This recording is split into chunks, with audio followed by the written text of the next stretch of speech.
guys, and welcome back to my channel. Today we're gonna make some table runner. Kinda I actually drawing up. My original table runner is 180 centimeter by 33. And it's gonna be leather. So what I trying to illustrate here, how we're gonna weave in two different color of leather. One of them is gonna be the base,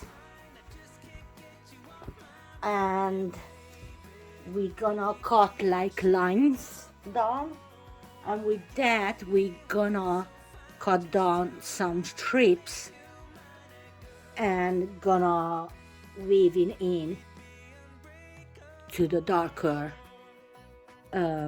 fabric, fox leather. So I bought this on eBay. Usually leather and any fabric is very expensive, so I bought half of meter of the beige color and half of meter from the sand color, and it was £5 something on eBay. So this is what we're gonna use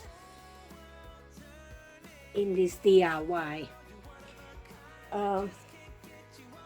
First of all, we have to decide, because my coffee table is like a darker brown, so I thinking if we're using a base as the beige color and weaving in the brown color will be looking better than if we do it the opposite side. So I just gonna move you guys a little bit over there, and I'm gonna measuring how long actually this piece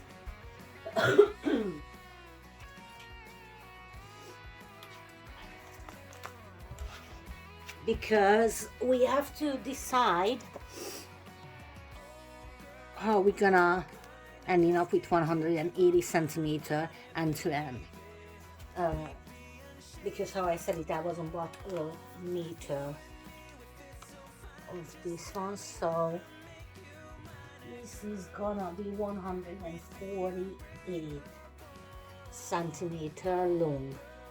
So we will need to add some extra on the end of it from the brown to have the 180 centimeter. So let's go do the math, guys. My fabric, so my fabric is 148 centimeter. Bring it a little bit closer, guys. 148 centimeter, and we need 180. So because I don't want to use the phone, because I actually making the video on my phone, 180 minus 148 is 2. We have 1, so it's 3. Then 32 centimeter we need from the brown for each way, which is coming out like 16 centimeter each, if you guys understand what I'm saying. So we're gonna have the 148 long, and then we adding from the darker brown 60 centimeter each side, and then that's how it's coming out, the 180 centimeter.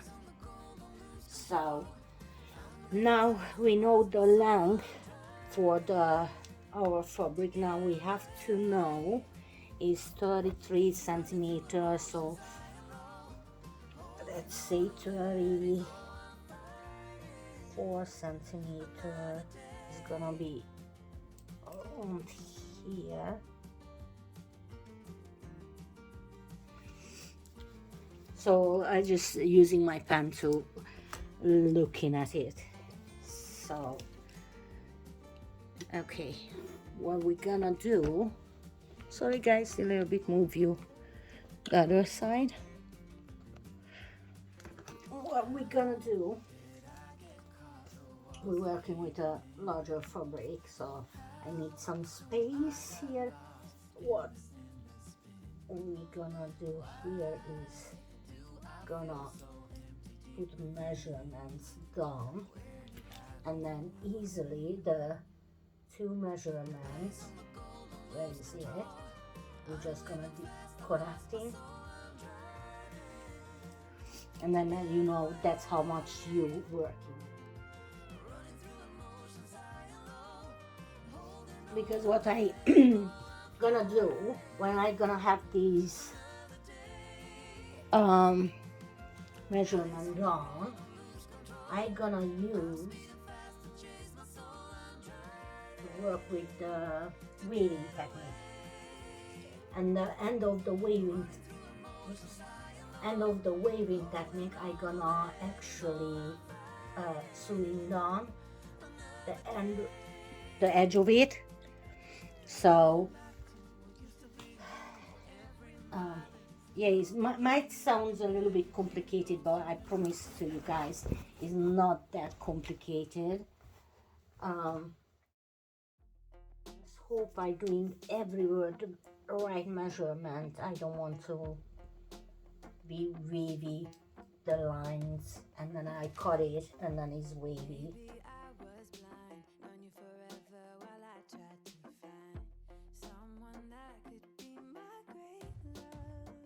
So now I have the measurement down. I just gonna use my scissor to cut it down by the line.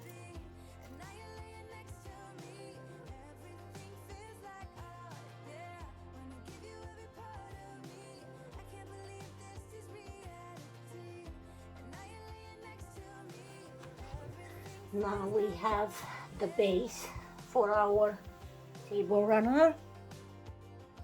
What we're gonna do now is measuring what lines you have to cut and how many you can cut.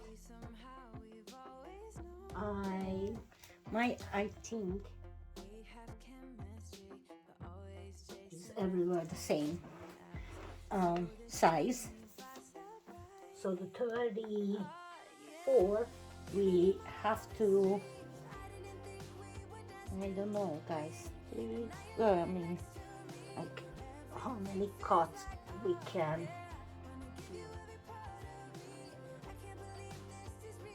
to have space to sew down the stripes. I will coming back to you guys. So guys, after I try to figure out how I do this, how I showed, I measured the base and now I cut it. I wasn't want to boring you guys with it, so I just cut it. I got my two 16 centimeter long piece for the end of it, and I got a good couple of 4 centimeter wide and 40 centimeter long brown strips. And basically what we're gonna do, I'm gonna move you guys a little bit here. Basically what we're gonna do is we put one strips under, above, under, pull it up all the way. Where is your hand? And that's your first line. The second one, I gonna go under, above, under, above, under, above, and under. all the way. Where is your other end? You see the pattern is getting there. The second one going the other side, and one is under, one is above. So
guys, it's kinda ready. Now from now on, you can hot glue the end of it under it, or you can sew it with a sewing machine. Me personally, I gonna sew it.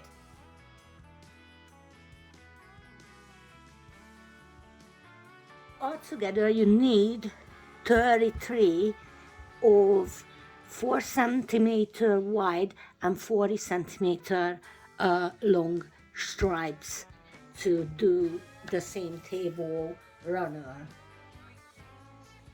I gonna sew it, so let's go do the next stage.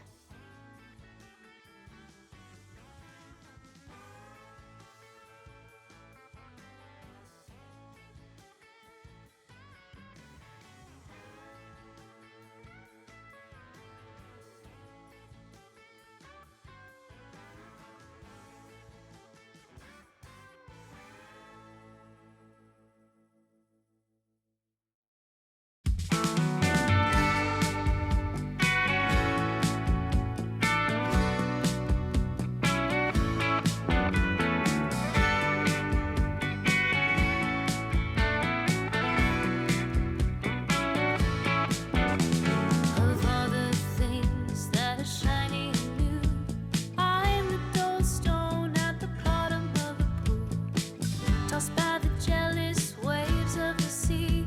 I'm not as strong as I appear to be. Round by the deepest depths of the lake, I lay alone in the darkest place.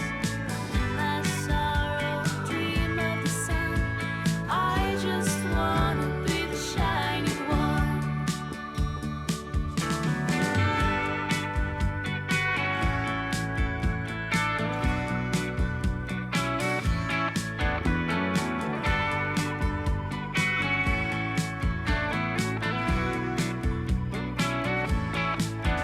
Well, the water creeps where the creek don't rise. I'm a roughest stone that you'll ever find. Pick me up, throw me out, walk away and don't look back. Round by the deepest depths of the lake, I lay alone in the darkest place. In my sorrow, dream of the sun. I just want. So guys, after I try to figure out how I do this, how I showed, I measured the base and now I cut it. I wasn't want to boring you guys with it, so I just cut it. I got my two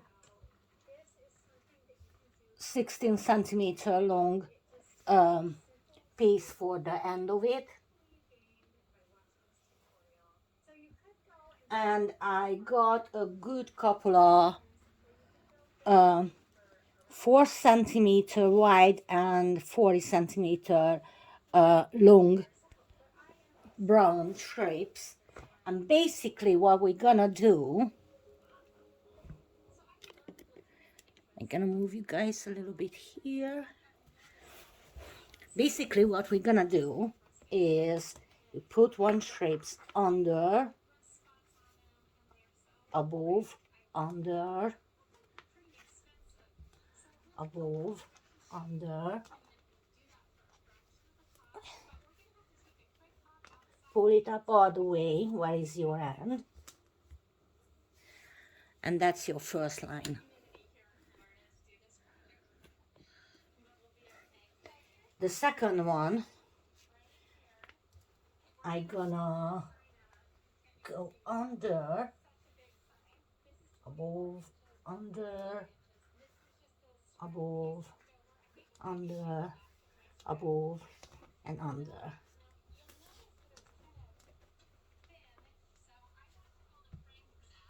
And then you pull it up all the way where is your other end.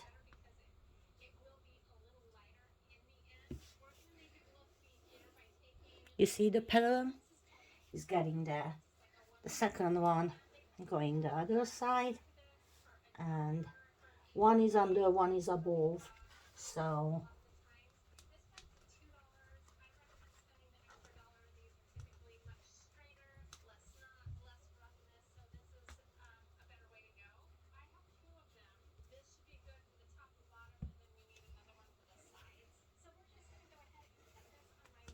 and then you keep continue until your strips are finished and you finish your project.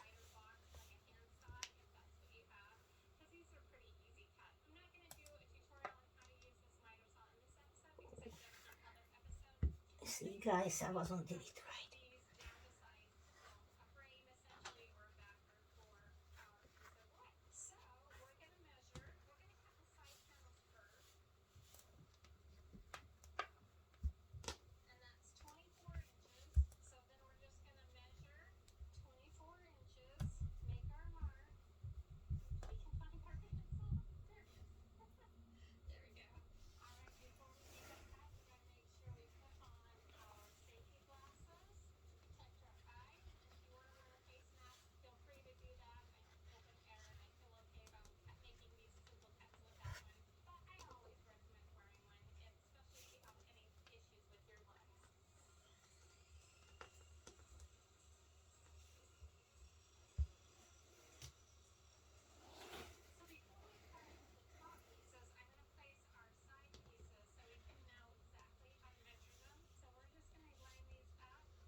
So guys, it's kinda ready.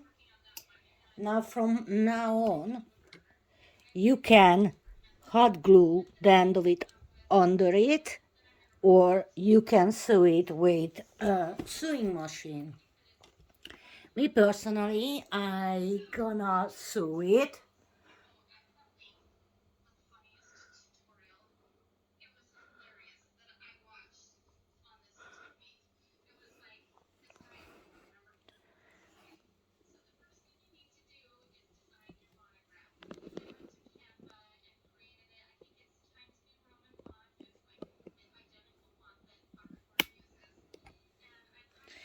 Um,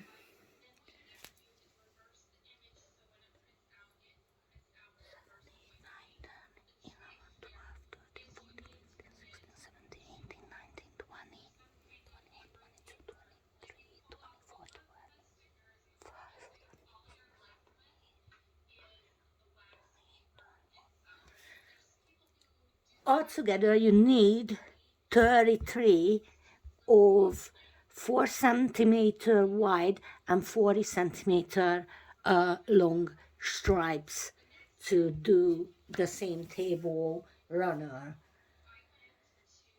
I gonna sew it, so let's go do the next stage.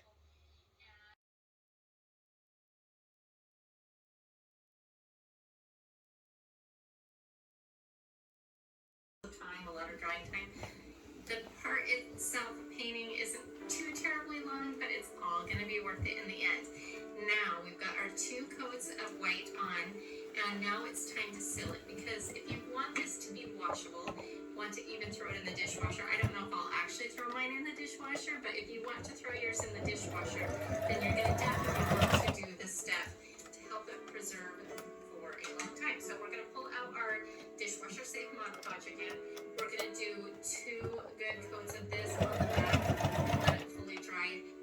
Okay, so it says we need 28 days for this to cure, but if we don't have 28 days, we're going to try out to see if it will work out, but by using the oven. So I'll meet you back here in a couple seconds, your time, and a couple hours, my time.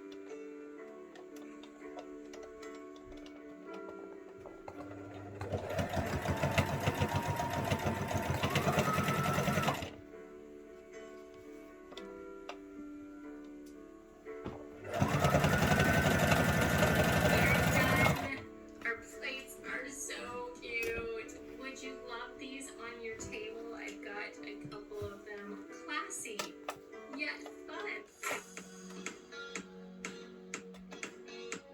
In this episode, I'm going to be showing you how I knocked off the Pottery Barn pumpkin patch sign. I believe that I can do this for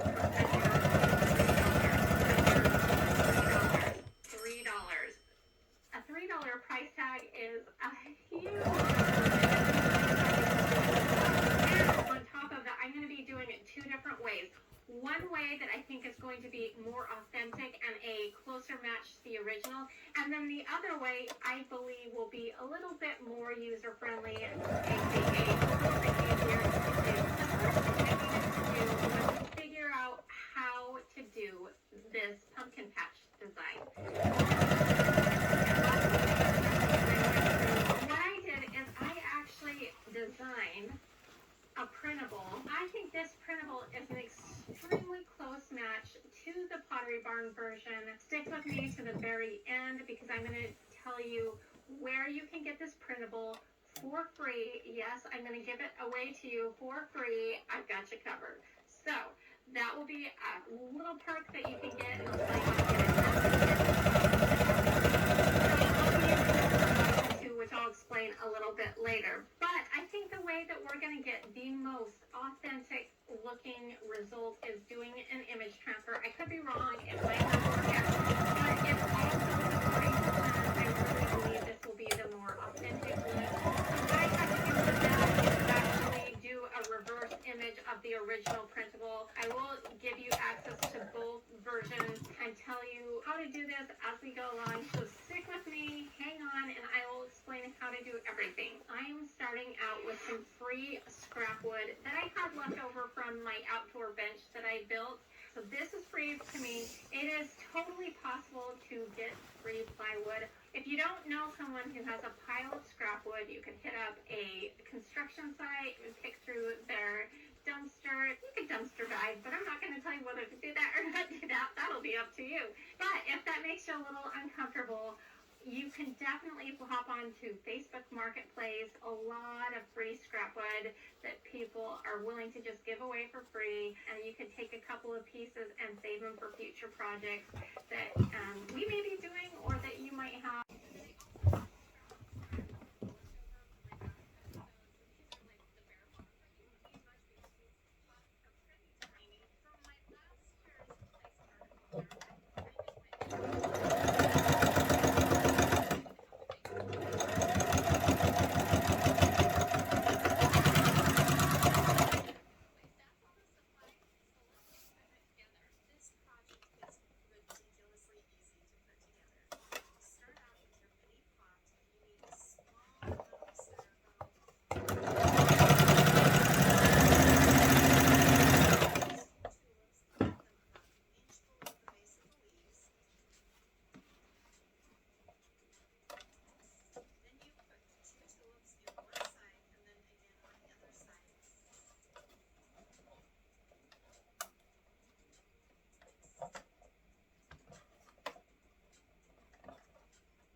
nice crisp line without stitching.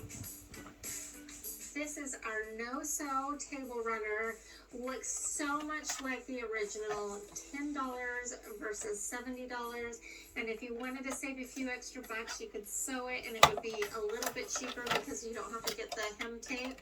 But that turned out so good. I'm so thrilled with it. I'm ready to start my napkins that are going to be just a ginormous amount of savings. What I'm going to do is, this fabric should tear and give us a straight line. So I'm just going to start by tearing the fabric to get us on a straight line. That will help us just keep the squares nice and square. And sometimes it will like kind of snag a little bit, and you just take your fingers and run it along and pull out that snag. We are making 20-inch squares, so what I'm going to do is measure down 21 and a half to allow some seams, and this should tear straight, so I just make a snip and then I rip it.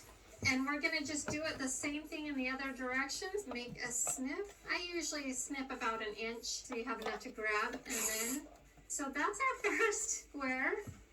It causes it to kind of curl around the edges, so I think at this point I will iron them out. I'm going to need 6 for my table, so you just tear out what you need for yours. I want to show you how I do this. I've already done it on the sides, but we just fold it up like a quarter of an inch, and I'm just eyeballing it because this doesn't really need to be that perfect because we're not hemming something. It's just to have a nice finished edge and not have a frayed edge.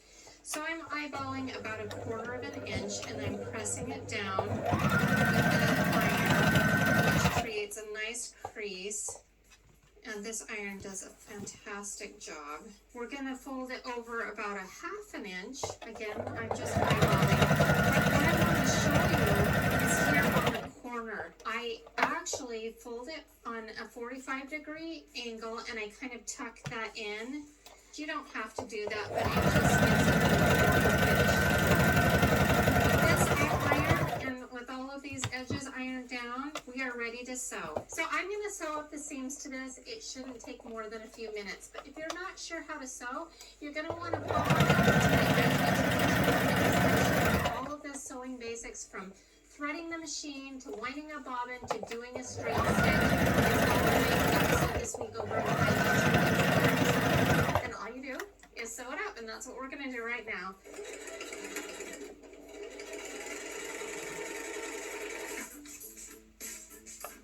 Our set of 4 napkins, these were about $5 versus $80.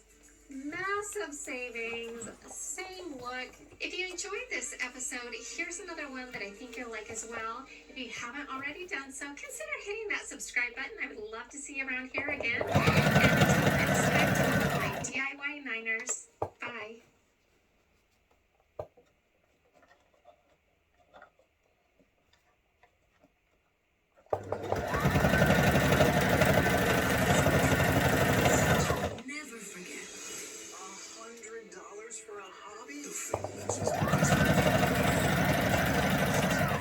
Nominated for 5 Golden Globes, including Best Picture in Spielberg's masterpiece, The Fabelmans, exclusively in cinemas January 27. Book now.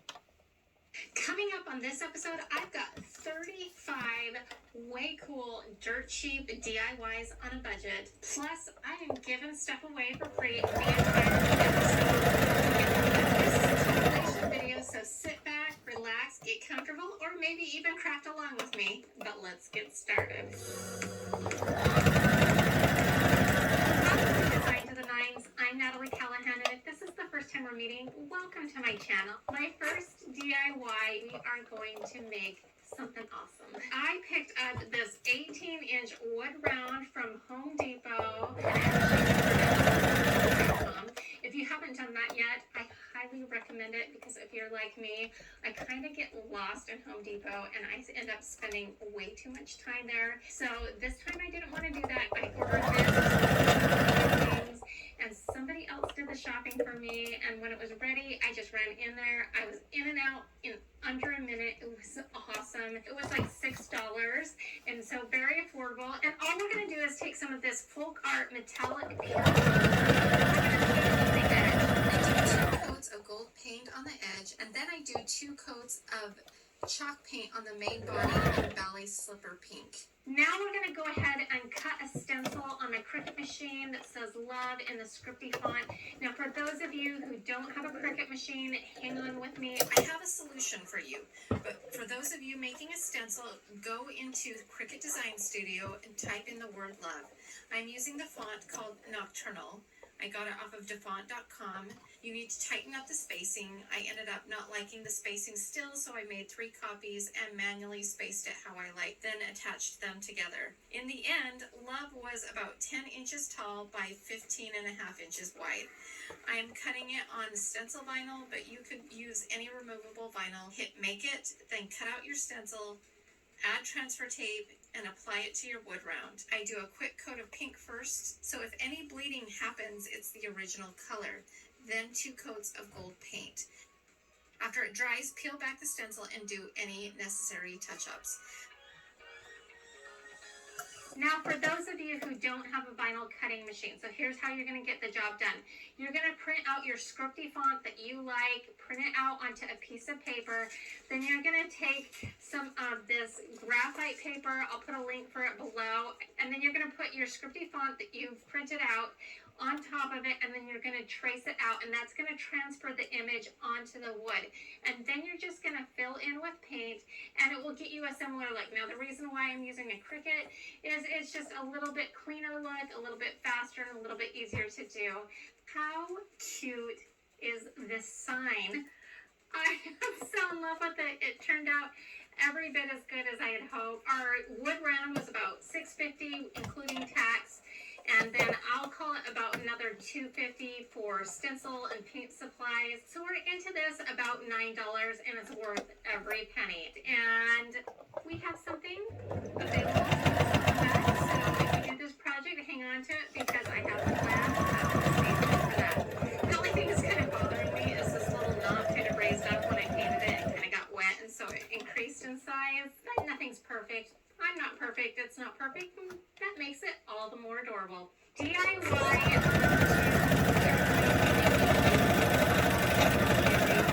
on a crystal stand. Oh, crystal, it's glass. I picked up this from the Dollar Tree. All of these pink roses are from the Dollar Tree, and normally they have foam balls at Dollar Tree. I couldn't find any this time, so this one I actually picked up at Walmart. And all we're going to do is glue this right to the base here, and that's going to be our foundation. Then all we're going to do is cut off these pink roses and put them into the ball, and it's really that simple. This is probably the easiest of all of them to put together. It was super simple, and I have about 4 bunches of roses in it, and then of course we've got the foam and the little glass pedestal. So we are into this maybe $7. I think this would look really great as a wedding centerpiece, but it's gonna look so cute as our Valentine decor. Look how cute it pairs up with this beautiful arrangement here. I just love this, and you would never believe that items are from the Dollar Tree. DIY number 3. We are going to be making a sign that says 14 on it for February 14th. I just like the idea of that.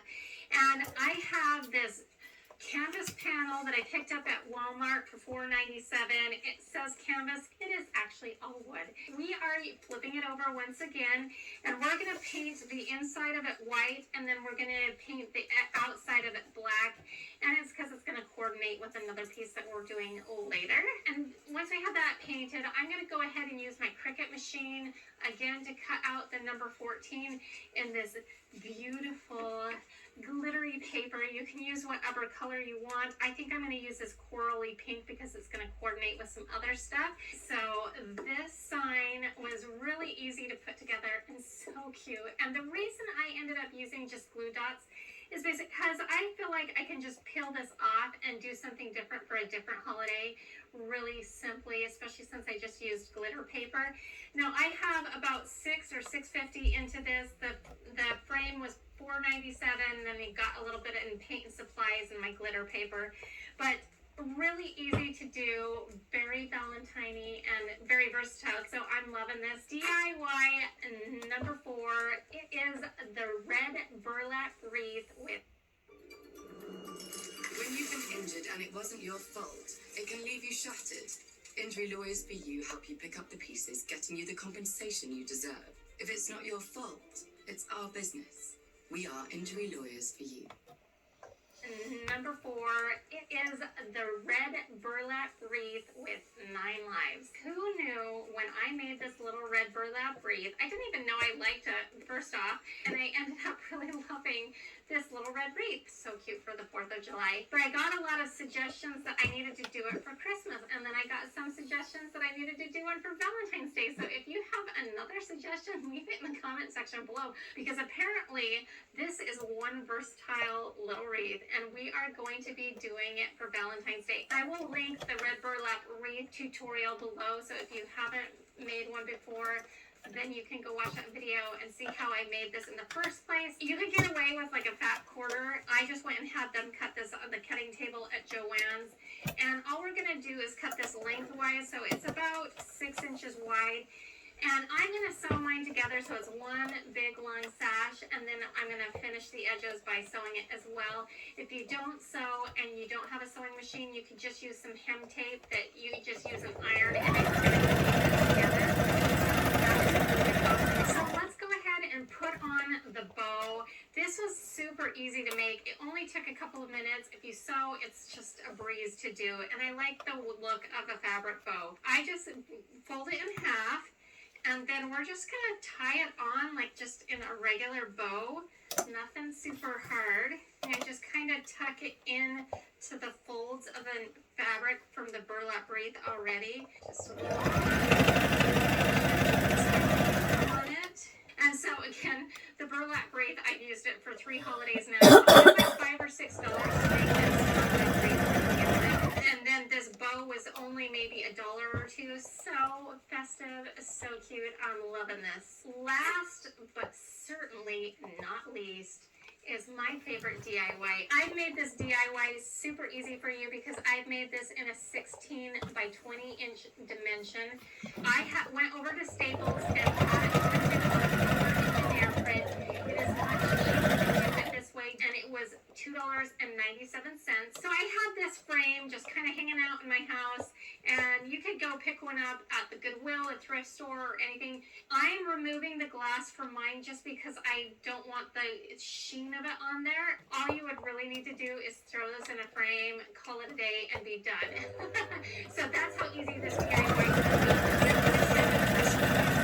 With some black chalk paint and then lightly distressed it. I love this. I love this so much. It is so cute and Valentine-y. If you have a black frame, or if you have a frame that you like, just throw it in the frame and you are done. And it was $2.90. I already had the frame, so that was free to me. So this was like a $3 project for me. And again, you could switch this out by the season, so stay tuned. And so if you want to make this project printable, I have linked it in my description box below. There's a lot of information in that description box, so make sure you don't miss out. And that's my little gift to you. We are going to be doing Happy Easter. Now, you could do Happy Spring if you don't celebrate Easter. It's totally cool. We celebrate Easter in my house, so we are going to be doing Easter. Now, even though I'm going to be using a Cricut machine to complete my project, for those of you who do not own a Cricut machine, I have not forgot you. I've got a printable all ready to go that you can use to transfer this exact image onto your wood round. So whether you have a machine or not, you can do this project. Now, if you stick with me to the very end, I'm going to promise you, you're going to have a lot of fun, or at least I hope you will along the way. All the way through, I've got some things for you, even up to the end, so you're going to want to stay tuned. I start out by painting the back of the round in a concoction of blue paint that I stirred up myself and didn't end up liking it. So once it dried, I painted it in Waverly chalk paint in the color Pool. Now we're going to go into Cricut Design Studio and we're just going to put in Happy Easter. Now the font that I am using is called Nocturnal, and you can download that for free at defont.com, and then you can have that on your computer, and then Cricut Design Studio will pick up that font and you can use it in there. So that's really good. So then once we've got our sign situated how we want, we just go in, we get our vinyl ready. Now I picked up this gold vinyl, and some of you might just decide to cut the vinyl and call it a day, but I really am in love with this metallic pure gold by Folk Art. I really like the way it looks, so I'm not going to be using vinyl today. And this is removable, even though it's like almost the same color. It's kind of funny. It's very close, but this is just not as warm. I'm using this as a stencil, but I know that I'm going to get comments on, why didn't you just go ahead and use the vinyl? Well, because it doesn't match the gold that's already on there, and I really love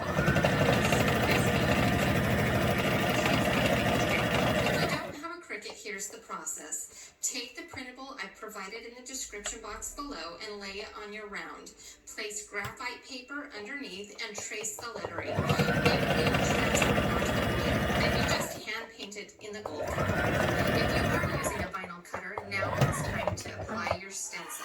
And then we are going to do a layer of the original blue color